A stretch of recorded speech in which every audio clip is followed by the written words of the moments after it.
All right, so today we're going to talk about Shabbos, but because it is the eve of Chanukah, so tomorrow night Chanukah begins. So we'll have to tie it into Chanukah, especially because next week we won't have a class. Next Wednesday on Chanukah. Next Wednesday is actually the Kollel's big Chanukah party. All are invited. We sent out the info, but if you need it, I'll get it to you. So I'll be busy with preparing for that. So we're not going to have class next Wednesday, but we will have a Hanukkah party next Wednesday night at 7 at Southeast Congregation in White Oak. Okay, so we'll start with some thoughts about Hanukkah, and then we'll segue into some ideas about, we'll start with some ideas about Shabbos, and then we'll segue into some ideas about Hanukkah at the end. So let's begin by examining a few verses back at the beginning of the creation, or really the end of the creation in a certain sense. And that's when the Torah talks about Shabbos back in Bereshis, Genesis chapter 2. And it says there, on the seventh day, milachto asher asa, the work that he did, and he rested on the seventh day from all the work that he did. And then it says, and God blessed the seventh day, and he hallowed it or sanctified it. Kivo shav, he stopped, abstained from all of his work, asher bara, that he created to do. So the Or HaChaim, in his commentary, raises a number of questions regarding these two verses and connects all of the answers. So first of all, a bit strange the way that the Torah says it. It says, he completed on the seventh day his work that he did. Now, if I was helping somebody write, I would tell them that, actually this just happened last night when I was helping my daughter write something where she kind of did that, where it's redundant, it's not elegant, there's no need to say that he did. That he did is extra. And again, at the end of the verse, he abstained on the seventh day from all his work that he did. So that seems extra. I'm getting a message on my screen that my internet is unstable. I usually don't get that message. Am I coming in and out? You've been freezing briefly, but so far I've been able to hear everything you said. Okay. Did anybody understand anything I said? Yeah, you've been clear. You've been clear. Okay. You're good. Yeah, good. Okay, I'm going to keep going. Thank you. So, okay, so first of all, what's this idea that he did? Furthermore, he asks the sages of the Midrash and the Talmud that it says, and he completed his work on the seventh day. Now, what does that mean? Didn't God complete his work after the end of the 6 days? And then the seventh day, he rested. So what does it mean that he completed? It sounds like he worked on the seventh day. He created on the seventh day. Why does he work on the seventh day? What did he do on the seventh day? That was work. That was a completion of the work. And thirdly, on the second verse that we read, verse 3, so he wonders about this this terminology for on that day he rested, for thereon he abstained from all his work that God created to do. So it sounds like he rested even from creating. Now many understand that the way that God created the world, including the Or HaChaim and the Ramban and Nachmani's, many commentaries say that creation, so to speak, only took place on day one, meaning God created matter on the first, where we find the word bara, bereshis bara Elokim, in the beginning of God's creation. And after that, we don't find the word bara in the creation story. We find yatzar, that God formed. And so the act of creation was really the first day, and the rest of the days were really acting, because the word bara, creates, has a connotation of from nothing, something from nothing. After that, God was taking that matter that he had created and forming the rest of existence with it. And so, in a sense, God rested from creating already after the first day. He rested from bria, from bara, after the first day. In what way? How could we say? Why does it say that he rested from creation? He rested from that which he had created on the seventh day. So these are the questions raised by the Or HaChaim. So says the Or HaChaim, based on a teaching of the Gemara, that in fact, after God created the world in 6 days, complete. The language uses is the world was unstable. It was unstable. It wasn't. It was on shaky ground still until God created Shabbos. Shabbos is what gave the world its ability to be sustained, to be on stable ground, and that was giving, because when God created Shabbos, he gave the world its nefesh, its soul.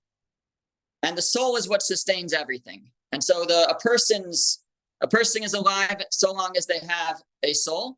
And the world can be sustained so long as it has a soul. And Shabbos, he says, was the nefesh, was the soul of the world. In Shemos, in Exodus chapter 31, a verse that we read as part of the daytime Kiddush, we say, it's a sign between me and the children of Israel forever. And at the end of that verse, we say, and on the seventh day, God abstained. What does vayinafash mean?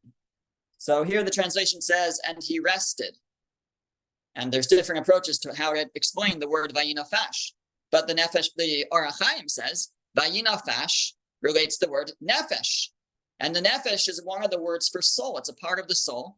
And what it means is vayinafash, God gave the world its soul. Shabbos is the soul, or gives the all of creation a soul, and that's what sustains all of creation. And so, by the way, he quotes the Zohar, and the Zohar says that the reason why a child, a baby boy, only on the 8th day, meaning after a full 7 days have passed, is because, and the same is true, by the way, we don't bring an offering from any animal until 7 days have passed, and that is because it takes a Shabbos. It's only once. You have to make. If you have 7 days pass, then you're guaranteed that a Shabbos will have passed, and that's where the soul, the soul, so to speak, comes in, and fine. So that's so based on that, we'll explain the verses. But I'll take a question before we go back to explain verses. Yeah. Thank you. So my question is that a creation of the nefesh on Shabbos, or is that the infusion of, like, is that considered work if Hashem's infusing the nefesh to maintain the world on Shabbos?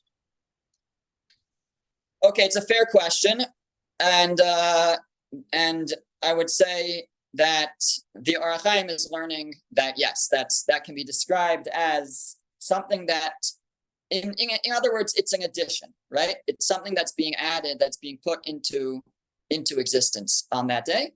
So in that sense, it's a creation. It's not a physical creation, but it's something added. So you've already gone the next step towards answering the question. So if we go back to our questions regarding the verses, so the first one was, it says that God completed his work on the seventh day. Well, what did God do on the seventh day? What did he create? I thought he just ceased. I thought he just abstained. So the answer is no. That's the day Vayina. It's nefesh, it's soul, and that is what sustains all of existence. And on the next verse, on verse 3, where it says that he rested from the work that he had created to do. So, sorry, even before that, sorry, still in verse 2, it says, God completed on the seventh day his work. That sounds inelegant, redundant. Why do you have to say the work that he did? The idea is that the work that he did wasn't complete until he gave it its soul. Because that work, all of that he had created, was really still incomplete. Even the things that were already created weren't created. They were not done yet. They weren't complete because they didn't have that nefesh that would sustain them, that spiritual energy that would sustain them. Now, what would have happened if God had not created that seventh day, that Shabbos? Would everything have ceased to exist? What God just created all these things. And or maybe ask a question like this: how did everything last until then? If it needs the seventh day, if it needs the nefesh in order to survive, to exist, to be sustained, then how did it make it this far? So this the Or Chaim asks, and he says that actually the world was created 6 days. You know where we see that? We see that in the 10 Commandments. Skip a source for a second, the last source on page 1. For 6 days, God created the heavens and the earth. Meaning, and it's a good thing this translation put the word in brackets because it's not actually there. It just says, because 6 days, with the ability to exist for 6 days. That's all it can last. That's all that the world can last on its own is 6 days. How does it? How can it last longer? It needs a Shabbos. It needs that nefesh every seventh day to give it the power to exist. And with this, we can understand this passage in the Gemara and the Talmud that I brought over here. So in Shabbos, in the Talmud in Shabbos 119b, it says, Rava said, some say it was Rabbi Shua ben Levi, even an individual prays on Shabbat evening must recite the verses from the end of the creation story, Vayechulu hashamayim va'aretz v'chol tzva'am, that God creation, etc. And then it says, as Rav Hamnuna said, anyone who prays on Shabbat evening and recites the passage of Vayechulu, the verse ascribed him credit as if he became a partner with the Holy One, blessed be he, in the act of creation. As it is stated, and the heavens and the earth were finished, Vayechulu, do not read it as were finished, Vayechulu, rather as they finished. Or Vayechalu, sorry. So the Torah, is written without vowels, right? There's no vowels in the Torah, and that's to give us the ability to read words in different ways. And because there's many different layers to meaning in the Torah. And the Gemara is telling us that you're supposed to be able to read this word as Vayechalu. There's that one that we, sorry, Vayechalu, it's saying, sorry, they finished. Who's they? So the they is us. That we can become partners in creation. So it's a big statement. If you talk about, says it is one who prays on the eve of Shabbos and says Vayechulu, becomes a partner in creation. Now, is this just a fancy way of saying it's a really nice thing to do? To say this, to acknowledge God as creator? So the Or Chaim says no. If it just wanted to say that, it would say that. If it wanted to say that you get great reward for doing it, it would say you get great reward for doing it. It's saying that we become partners in creation. How do we become partners in creation? That we become partners in creation when we observe Shabbos. When we observe the Shabbos, so that gives the creation the ability to go for another week, for another 6 days. Every 6 days, creation needs an infusion of a Shabbos. But what's a Shabbos? To a Shabbos. If there is nobody to observe the Shabbos, then there's no Shabbos. And he says that for all time, there have always been people observing Shabbos. He says Adam Harishon kept Shabbos, first man, and he goes through the generations, and he says each generation, somebody was keeping Shabbos. Exactly what Shabbos they kept, maybe is a type of Shabbos. Now, once the Torah is given, there's a very specific way to keep Shabbos, but he says they kept Shabbos, and that's what gives it the ability to the world to be sustained. Every 6 days, it needs a recharge of a Shabbos. It needs that nefesh infused in it. When it's not just to recite these words, but to acknowledging and then to live that way is what gives creation its endurance. And he says that that's what it means in that, going back to the first source, Bereshis, chapter 2, verse 3, it says, God blessed the seventh day and he hallowed it, for thereon he abstained from all his work that God created to do. We asked, what do you mean? He abstained from creation on day 2, right?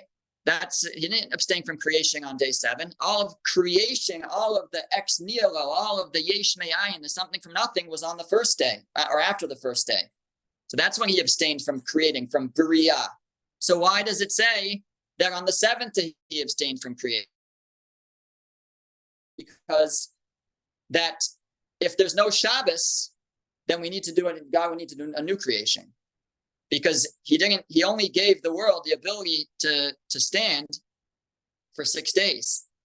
And if there wouldn't be a Shabbos, then he would have to go and create again. So he abstained from having to create over and over again, making a Shabbos. Now, why God did this, that's a question that's above us, even, right? That's what the Or HaChaim says. We don't, for reasons only known to him, but it teaches us the power of Shabbos. The power of Shabbos, says the Or HaChaim, and he reads into all these verses, is what stains all of creation. Linda. So does that mean that every week we need the Shabbos? Was it just that first Shabbos of creation? Is for every Shabbos that this is true for every week? But we need this Shabbos. The Or HaChaim says it's every Shabbos. His language is, you should know that the existence sustains the world. Sorry, that's a different line. He says,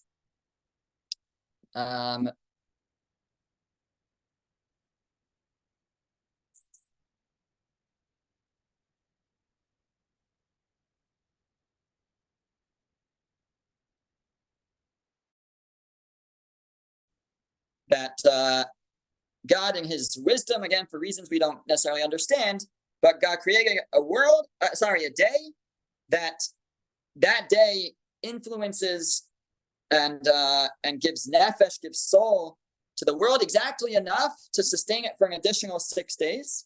And that continues.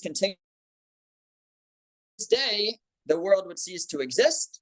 It would go back to nothingness, and that's every Shabbos that occurs. Okay, so that's the massive novel idea.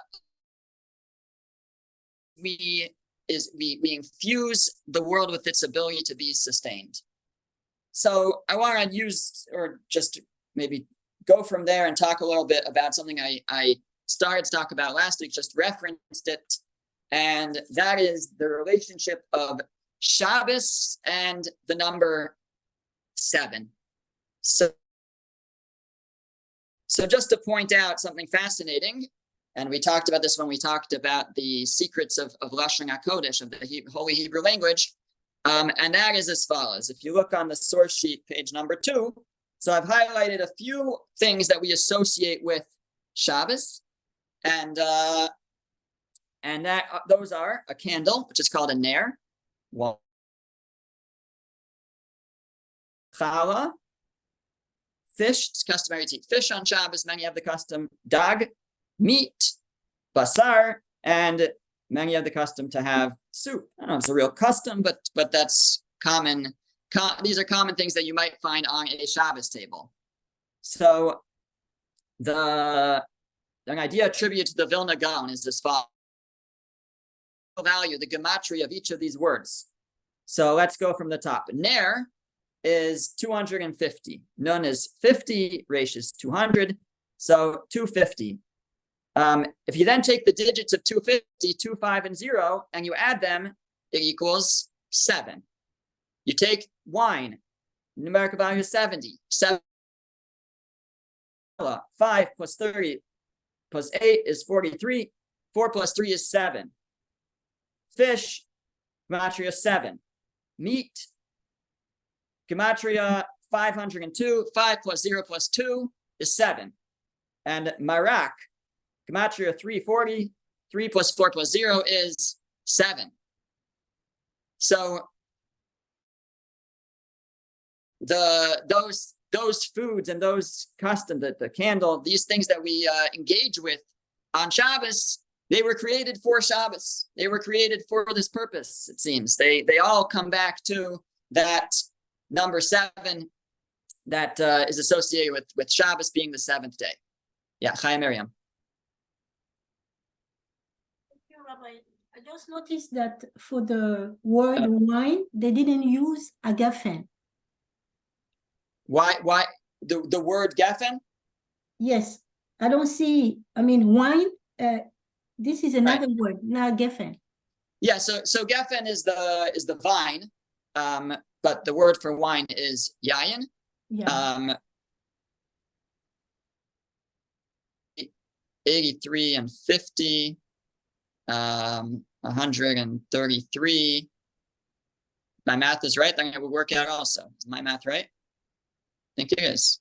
Yeah. Okay. That works too. That's very good. We'll have to add that to the list. If you don't want to do yayin, you could do geffen and get every word. Not every word adds up to 7. Most words will not add up to 7. But if my math is correct, then geffen does also. It's 133, and 1 plus 3 plus 3 is 7. So that's great. Okay. So what's so special about the number 7, besides for that it is the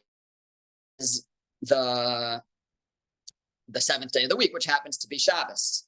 So of course God didn't have to take 7 days to create. He could have, he created a bunch of things on day 6 for that matter. He could have dragged it out. He could have created animals on day 6, man on day 7, and Shabbos could have been day 8, right?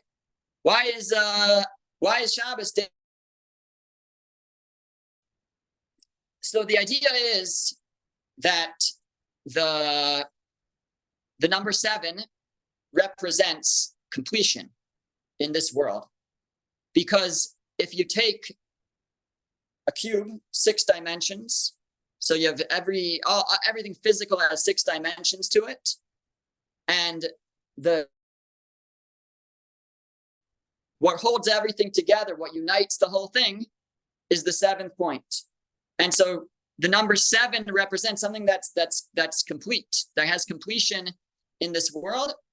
In this case, something that's infused with something to sustain it, something infused with a nefesh, with the soul that's going.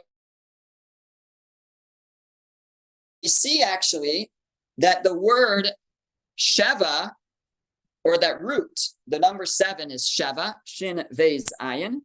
And that root, so first of all, the word shavua, the word week, comes from the same root, but that makes a lot of sense, right? Because a week has 7 days. Why take a random word like week, which tells you what it is? It's a 7-day period. Actually, shavua can sometimes mean a 7-year period as well. So the word shavua, the word for week, comes from the word 7. But then we have other words with the same root that seem unrelated. like the word sava, sivia, right? We say ve'achalta ve'savata ve'rachta. You should eat. So the root sin ve'zayin, which is the same letters. Again, there's no dots. The shin and the sin are the same letter. So that is the same root. So what's the idea? That sevia, that satiation, is the same as the number 7. But the answer is very obvious. Because what is satiation? It's when you have something and you fill the inside. Satiated. So then you have completion. It's that same 6 dimensions. When you fill the inside, then you have sevia, you have satiation. I was thinking about another word with the same root, which is shavua, vow. Same root, shin vez ayin. Why is a vow? What does the vow have to do with the number 7? What does the vow have to do with satiation? That what's a vow? A vow is a Torah. Takes an effect on a Torah level. The Torah instills within us the ability to take a vow. It's not recommended, but one can take a vow. And if one makes a vow, all of a sudden, there's now a Torah obligation to fulfill that vow. And so a vow would be, let's say, I vow, a person takes a vow to go to shul every day. I don't know, something like that. So whatever it might be, a vow is on an action. So what you have is you have a something that was purely physical before. It didn't bear with it a spiritual implication. It wasn't something that I was obligated to expect. A person takes a vow, they're going to jog around the block every day for a month, right? Now, before they take that vow, there is nothing spiritual about that jogging around the block. It's purely a physical endeavor. Once a person takes a vow, as a proper vow, again, we don't recommend this, but if somebody would, all of a sudden, they are obligated by Torah law to fulfill that vow. It doesn't mean that it's like a great thing to jog around the block because they took the vow, but they have endowed that act now with the spiritual significance when it previously wasn't there. And if they would not fulfill that vow, they would a biblical commandment to keep one's word. And so, or to fulfill a vow. And so the vow is taking something physical and really infusing it with now a spiritual significance. Maybe that's the relationship of that. But okay. So the number 7, Shabbos being the number 7. It's not just Shabbos. We have the number 7 all over Judaism, but all over the world, really, all over the physical world. For example, there are 7 notes on a musical scale. There are many others, actually. Rabbi Eitan Feinger talks about this a lot. He has a whole essay on the ubiquitous number 7, where he has tons of things. He actually mentioned a book that I actually happen to have, which is called Something to Think About by Rabbi Yaakov Solomon. He has a chapter here called The Magnificent Sevens, where he lists off 49, this is of 7, where he lists off 49 different occurrences of the number 7 in Judaism. I'll just tell you a few. Shabbos is the 7th day. There are 7 weeks counting the Omer. There are 7 days of a holiday in Israel, of Pesach, Passover, and Sukkot. There's 7 years of the Shemitah cycle, 7 cycles of the Shemitah until we have a Jubilee year. On Sukkot, when we take the 4 species, it's really 7 because there's 1 lulav, 1 esrog, and then the others combined to another 5. And over many 7 Noahide laws, 7 blessings at a wedding, Sheva brachos. The Torah when on Shabbos, on and on. The bride walks around the groom 7 times like a wedding. We wrap our tefillin 7 times on our arm. And there are 7 species in Israel, 7, right? The Shivas Haminim, 7 special species. There are 7 continents in the world. Mentioned 7 musical notes, 7 seas, on and on, many, many different examples. So 7 represents completion in this world. And that leads us to the number 8. And because Chanukah is coming, Chanukah is 8 days, and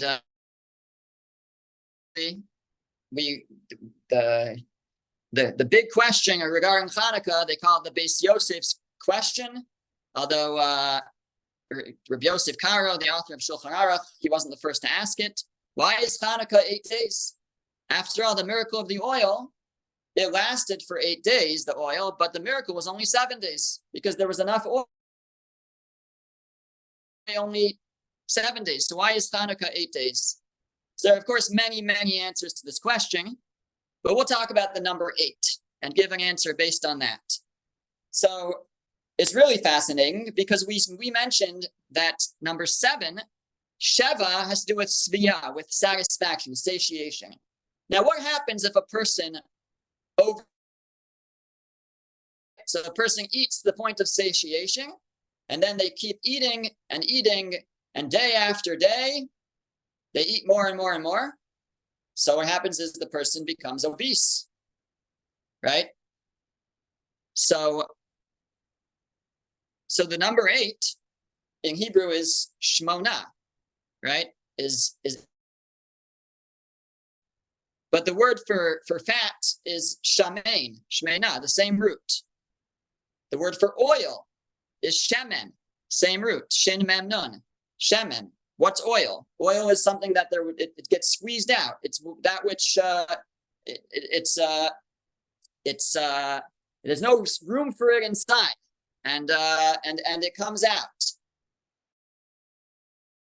Represents when there's no room for something inside anymore, right? Because 7 is full. There's no. How can you get past 7?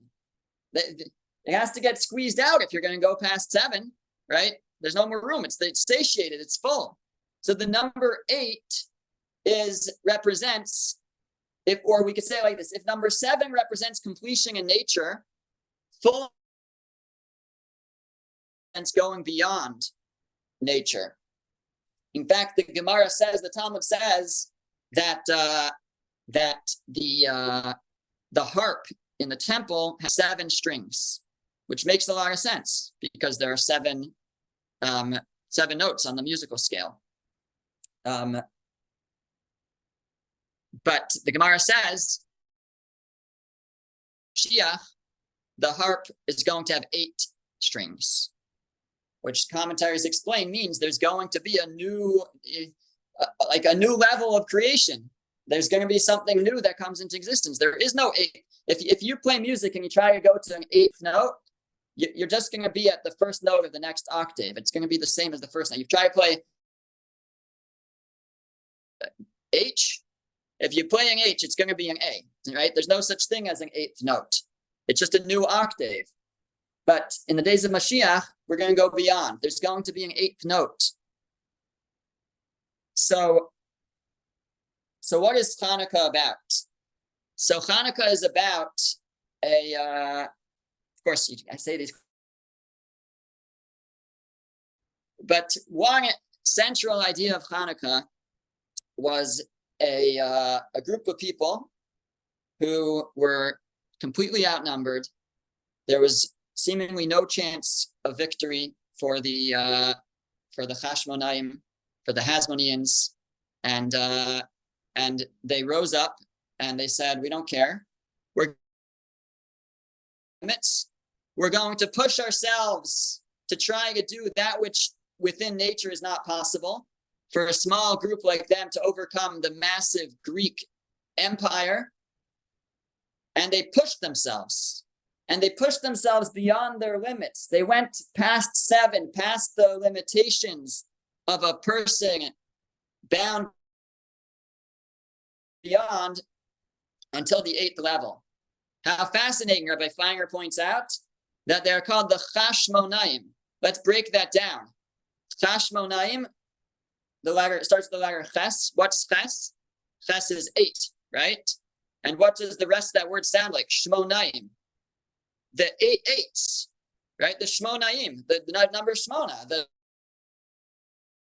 Because that's an Aleph, I think, but it's right there, right? The 8 eights. These are the ultimate eights, the ultimate representations of the number 8 in pushing beyond the natural limitations of this world, pushing ourselves to overcome nature and do what within the laws of nature. And so Chanukah, represented by the number 8, is 8 days long. We have 2 miracles that we associate with Chanukah. We have the miracle at the hands of the few, the mighty at the hands of the weak. That's what I was just referring to. Then, of course, we have the miracle of the oil. What's the miracle of the oil? Well, let's start with the word oil. It's a miracle with shemen. Shemen represents this idea. Shemen, oil, represents shmona, represents something going beyond its limitations. If we were just to examine the victory of the Maccabees, the Chashmonaim, over the Greeks, we might be able to chalk it up to luck, strategy, nothing miraculous about it. Because in a certain way, although I'm describing as they happened in a natural way, there was no, they shot their arrows and they swung their swords, and somehow they were the ones standing, and the Greeks were the ones lying on the ground. But when the miracle of the oil occurred in the same time, this open miracle, so that there were miracles going on. That everything that's going on is above nature, and so it could be that, and I think this Rabbi Feinger suggested something along these lines, that back to the question, why is Chanukah 8 days if the miracle was only 7 days? So it's not just about how long the miracle lasted for, but it's what the number 8 represents. The number 8 represents anything that's above nature, something that's beyond the natural order of the world. And the miracle of the oil was certainly beyond nature, was taking a little bit, again, taking shemen, which represents this idea, and making it last beyond what it's naturally possible within the laws of nature. And that was a symbol for the victory which was achieved by people who pushed themselves beyond what's humanly possible, who pushed themselves natural. And so the lesson for us from the Chashmonaim is actually that sometimes what's not humanly possible can become humanly possible. Sometimes it's just a matter of pushing ourselves hard enough. And we see various examples of this throughout.